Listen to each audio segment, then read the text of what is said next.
The rap game isn't what it used to be. The legends who built it are finally speaking out about how much things have changed. From Snoop Dogg calling out artists who rely too heavily on auto-tune, harmony, melodies, that don't even matter no more. It's just auto-tune. To Dr. Dre voicing his frustration over albums packed with too many producers. It's like, I don't like the fact that there's like 9 different producers on one album. And Andre 3000 openly saying that today's rappers are lacking creativity. The old school icons aren't holding back anymore. A lot of artists sound the same because you can quickly jump on a mic. This is what the icons of rap truly feel about the new generation of hip-hop.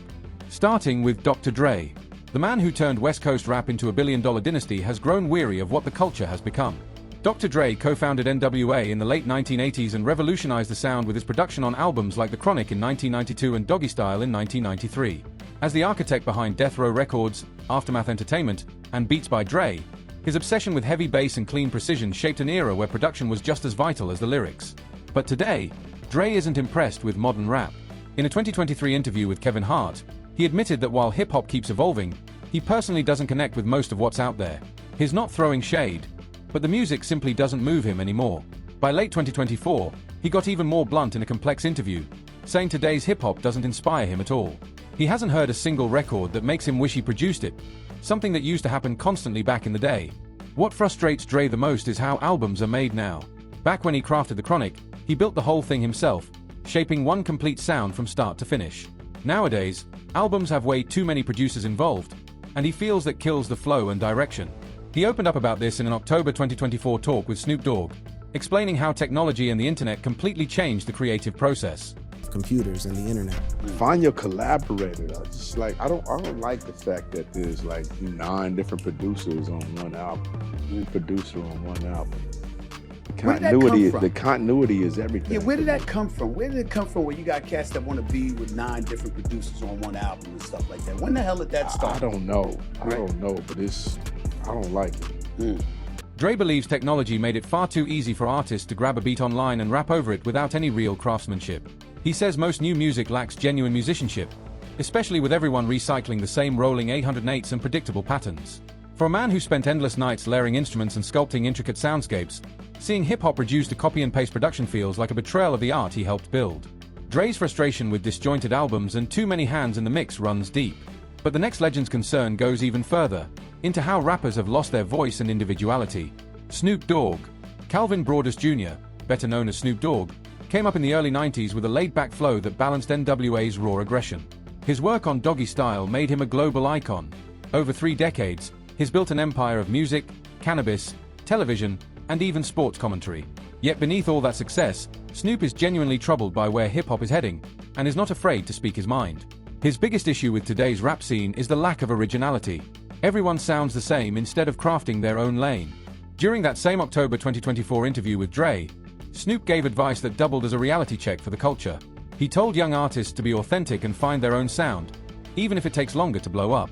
He's tired of hearing so many clones chasing whatever's trending.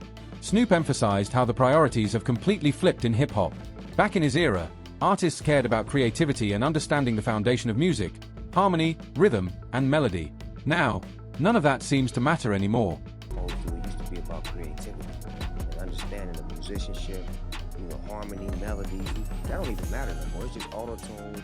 I want to sound like him. I want to say what she said, but I want to, do the same thing, but just in my own way, as opposed to let me be original. The other thing that really irritates Snoop is the way modern rappers treat sampling. He's a master at taking timeless records and flipping them into something fresh while still honoring the original. But today's artists, in his words, mess them up completely. When Snoop and his peers sampled tracks, they made sure it elevated the source material, shining more light on those older songs and even helping them earn more royalties. Now it feels like people just snatch the best hooks from classic records without adding any real creativity, disrespecting the pioneers who laid the foundation and watering down hip-hop's rich legacy. Snoop's frustration with imitation and careless sampling touches the surface, but this next legend dives into the real reason why everyone sounds identical in today's rap world. Andre 3000, the visionary mind behind Outkast, has largely stepped away from rapping, but his thoughts on modern hip-hop hit harder than most artists still active.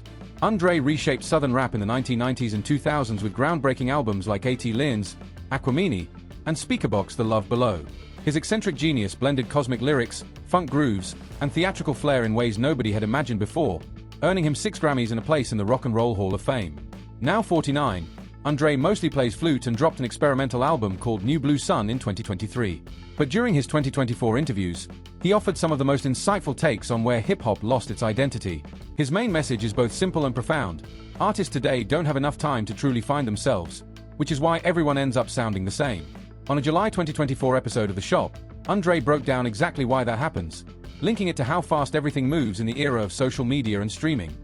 And that's one thing now I don't think artists have time to cultivate themselves. So a lot of artists sound the same because you can quickly jump on a microphone. But it's awesome because you get an immediacy, but you don't get time to hone who you are. Andre explained that when he and Big Boy first formed Outkast, they sounded just like the artists they admired. If they had released their music right then, no one would remember them today. Instead, they spent years inside Atlanta's Dungeon Family Collective, experimenting and refining their craft until they discovered their own unique identity. That kind of growth period simply doesn't exist anymore. To illustrate his point, Andre mentioned Future and 2 Chainz. Even they needed years to evolve into who they became. Future has early recordings where he sounds completely different, more traditional and raw. Same goes for 2 Chainz back when he was known as Chitty Boy. They both had to go through endless trial and error before finding what truly defined them. But in the age of TikTok and SoundCloud, artists can go viral overnight without ever developing an authentic voice. They just chase whatever's trending and never grow beyond imitation. Andre's message about artists not having time to cultivate themselves exposes a deeper cultural problem. But this next legend shifts the focus toward how hip-hop lost its social awareness and soul along the way. Common. Lonnie Rashid Lynn Jr., better known as Common, emerged from Chicago's conscious rap movement in the early 90s. His albums Resurrection and Like Water for Chocolate blended jazz instrumentation with deep reflections on life and society. With 3 Grammys, an Oscar nomination, and decades of activism, Common represents the poetic, mindful side of hip-hop that values meaning over hype. At 53, he teamed up with producer Pete Rock in 2024 for the Auditorium Volume 1, earning Grammy nods and reminding fans of the brilliance of 90s hip-hop. Throughout 2024, Common has voiced his frustration with how scattered the genre has become, everyone doing their own thing without purpose or unity. Too much of today's music focuses on shock value instead of substance. Common often reflects on how hip-hop once felt connected, driven by message and community during its golden era. The 80s hip-hop and early 90s hip-hop was really conscious in certain ways. During a July 2024 NPR interview with Pete Rock, Common explained that hip-hop is powerful right now, but also fractured into far too many directions. There are countless styles and subgenres, which can be exciting, but it's also splitting the culture apart.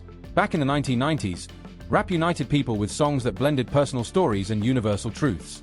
Today, everything feels catered to niches and social media algorithms, leaving nothing that truly connects everyone anymore. What frustrates Common most is the lack of authenticity in modern rap.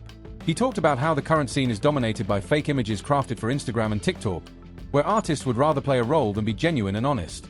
Common has always believed that lyrics are what separate the greats from the rest. Pete Rock's production once gave real wordsmiths the space to shine, but now, most records chase shock value instead of substance, dulling the entire art form. He gives Kendrick Lamar credit for staying true and delivering messages that matter, but he wishes more artists would follow that path instead of going viral for empty trends. Common's criticism of shock value overtaking meaning and personas replacing truth cut straight to the heart of the issue.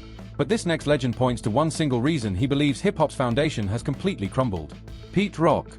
Peter Phillips, better known as Pete Rock, is a production icon from the Bronx whose silky soul samples and flawless drum patterns helped define the golden age of East Coast rap. As half of Pete Rock and CL Smooth, he created timeless records like They Reminisce Over You, Tara Y, that used lush horn samples to pay tribute to lost loved ones. He's produced for Nas, A Tribe Called Quest, and countless legends across a 30-year career. Now 55, Pete Rock's 2024 collaboration with Common earned Grammy nods and proved his greatness endures, but it also gave him a platform to speak truth about hip-hop's current state. His core complaint is blunt and painful: the chase for money has destroyed the culture's integrity. Hip-hop once stood for creativity, unity, and message. Now it's driven by quick cash and viral fame. Pete's frustration came through loud and clear across social media and interviews throughout 2024. Pete Rock said chasing money ruined hip-hop.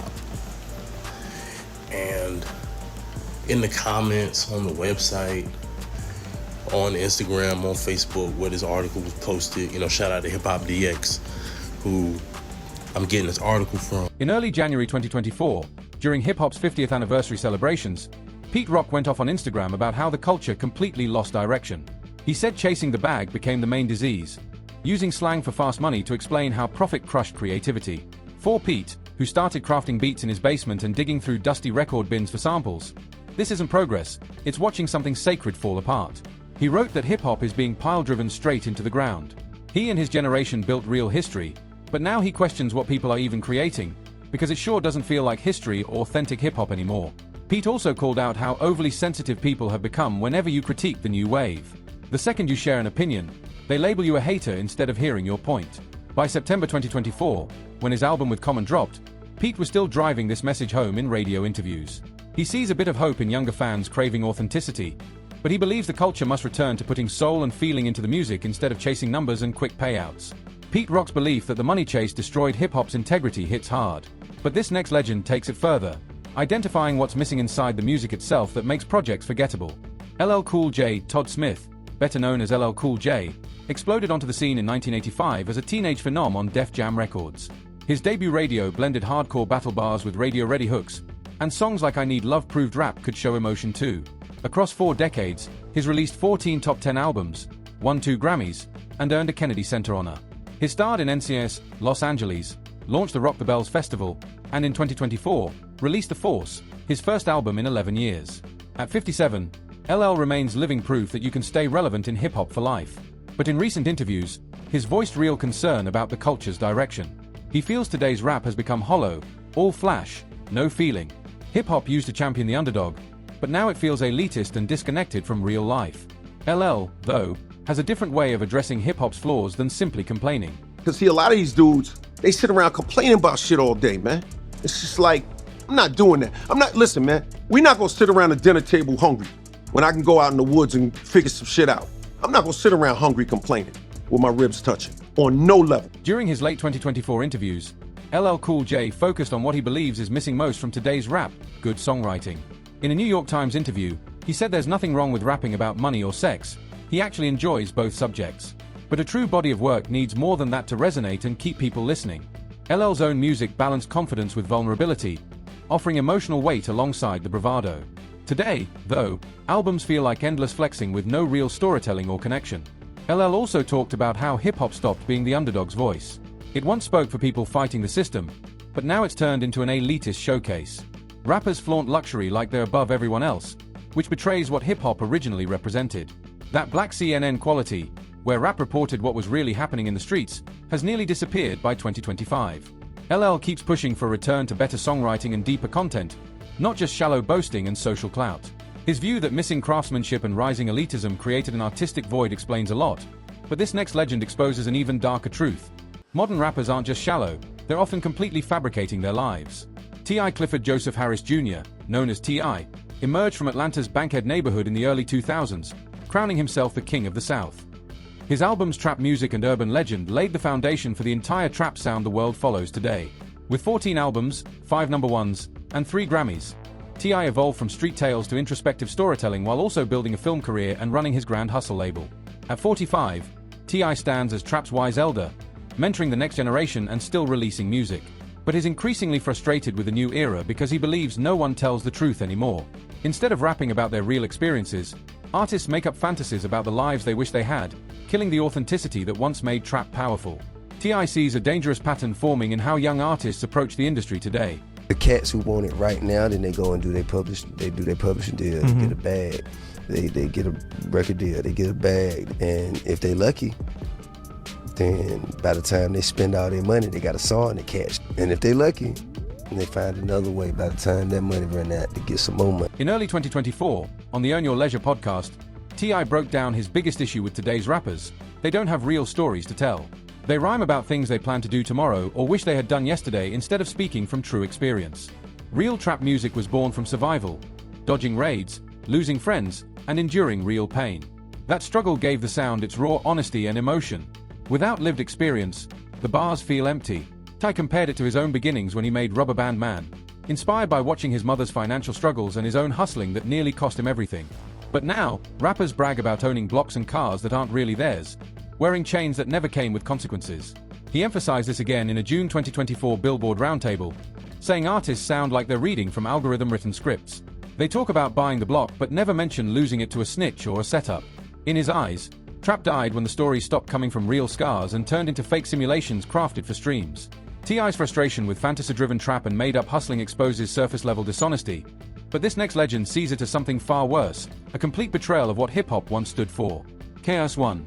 Lawrence Parker, better known as KRS-One and nicknamed The Teacher, launched the conscious rap movement in 1986 with Boogie Down Productions. Their classic album Criminal Minded fused street wisdom with social awareness on anthems like South Bronx. Over 4 decades, he's dropped more than 30 albums and founded the Temple of Hip-Hop to protect the culture's core principles. At 60, he's regarded as one of rap's most respected teachers and thinkers. KRS-One's 2024 work includes a book titled The Tao of Hip-Hop and a collaboration with Nas. But from stages to social platforms, he's been relentlessly calling out what he considers the ultimate betrayal of hip-hop's purpose. He doesn't mince words, declaring that modern rap is a disgrace to the very foundation he and others built from nothing in the Bronx. KRS-One draws a critical line that he believes the new generation completely lost sight of. So when it comes down to rap, I think that a lot of people are they're concentrating on rap and they're not concentrating on hip-hop. Hip-hop is a culture, a way of life, a way of thinking. Rap is, should I say, a deviation of that, or should I say a mutilation of that. At the Hip Hop 50 Summit in Atlanta, January 2024, KRS-One took the stage to deliver what began as a speech on preserving hip-hop's essence, and turned into one of the most scathing critiques of the modern scene. He declared, "What people call hip-hop today is an absolute betrayal, disrespect, and disgrace." He reminded the audience that this culture was born in the Bronx, built on the principle that knowledge reigns supreme, the very phrase his name stands for. It was never about chasing money at any cost. In his eyes, today's artists have traded truth for materialism, transforming what was once a storytelling tradition into shallow gossip. KRS-One broke it down into 3 key problems. First, materialism has taken center stage. Rappers bragging about Bentleys instead of building blueprints for black liberation. Second, creativity has been replaced by imitation, with artists letting algorithms dictate what sounds to make. And third, major corporations have taken control, promoting shock value over education. Hip-hop, once a weapon of resistance, poetry from the projects, has become background noise for the wealthy, disconnected from its soul and purpose. Throughout 2024, KRS-One kept pressing that message. On NPR in April, he warned that hip-hop had been hijacked by the very system it was meant to fight. Corporations, he said, stripped it of meaning and turned it into just another profit machine. He contrasted his generation, who sampled James Brown to uplift their people, with today's artists who seem to sample statistics and streams instead of spirit and substance. His message was harsh but clear. Modern rap isn't evolution, it's mutilation. Money has replaced meaning.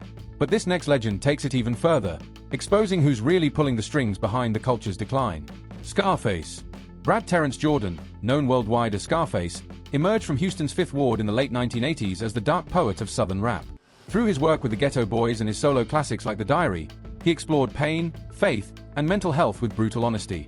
A 3-time Grammy nominee and Rock and Roll Hall of Fame inductee, he's collaborated with icons from Jay-Z to Ice Cube, laying the foundation for what became modern trap. Now 54, after 2021 liver transplant and years of sobriety, Scarface devotes his time to preserving Houston's hip-hop history and mentoring the next generation. But beneath that calm exterior lies deep frustration. He believes hip-hop has been hijacked, diluted, and sold off, controlled by white executives and tech giants profiting off black culture while paying its creators next to nothing. And with that, Scarface delivers some of the most unfiltered advice young artists have ever heard. Opportunity for the world to hear your passion or hear your talents, man. By all means, make the move, man. Right. Make it to where the world can hear you and appreciate what you do, but just make sure you're being compensated. In April 2024, on the Drink Champs podcast, Scarface unleashed one of his most fiery rants yet, warning that hip-hop is under attack. He said, "People who don't look like us, meaning white executives, have dumbed down the culture so much that it's not what it used to be. Not everybody is talented, but the industry pushes them anyway because they're easy to control." Scarface pointed his finger directly at streaming giants like Spotify and Apple Music, accusing them of hijacking the genre and deciding who gets heard, who gets paid, and how music spreads. These platforms didn't build hip-hop, he said, but now they own it. They turned a movement born in the streets into a corporate system where the artists see scraps while the platforms rake in millions. For Scarface, who already endured unfair Ghetto Boys contracts in the 1990s, this new digital exploitation feels even worse. Algorithms reward shallow, disposable music and bury artists who speak truth, the kind who made timeless songs like mine playing tricks on me. His frustration boiled over again in August 2025 during his appearance on Club Shay Shay with Shannon Sharpe, where he admitted his grown bitter toward the entire business. The core issue, he said, is racial inequality, the same imbalance that's existed for decades. He talked about wanting to compare the Beastie Boys contracts to the Ghetto Boys, or Maze's deals to Van Halen's, because the difference in pay between white and black artists is still massive. And streaming, in his eyes, only made that gap wider. Scarface's words hit like a final verdict. Hip-hop, once an outlet for empowerment, now feels like another form of exploitation. But not everyone sees it that way.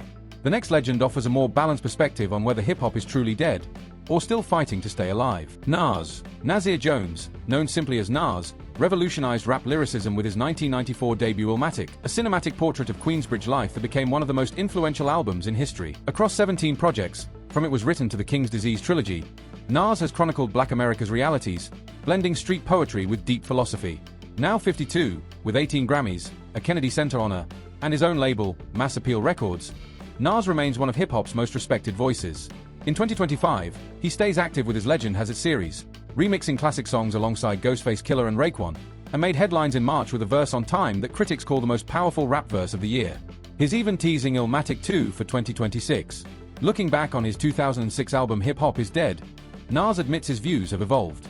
He now believes the culture is both alive and wounded, kept breathing by artists like Kendrick Lamar, but drained by viral trends and TikTok clout chasing. To him, hip-hop hasn't died, it's just lost its reflection. The heart is still beating, but it's buried beneath the noise. And today, it's kind of lost integrity, it's lost its meaning, it's lost its love, which is why I made a Hip Hop Is Dead. In March 2025, Nas told the source that he used to say hip-hop is dead, and in some ways, it still is. But this year, he said, also reminded him that the spirit isn't gone. He pointed to Kendrick Lamar's run with Not Like Us and the return of the Clips after 16 years, moments that reignited that old raw energy. To Nas, these flashes of brilliance prove that quality still lives. The problem, though, is saturation. Too much music drops too fast, and people's attention spans are too short to truly feel the art anymore. It's created a generation of flash-in-the-pan rappers chasing clout instead of craft. It's an implosion, Nas said.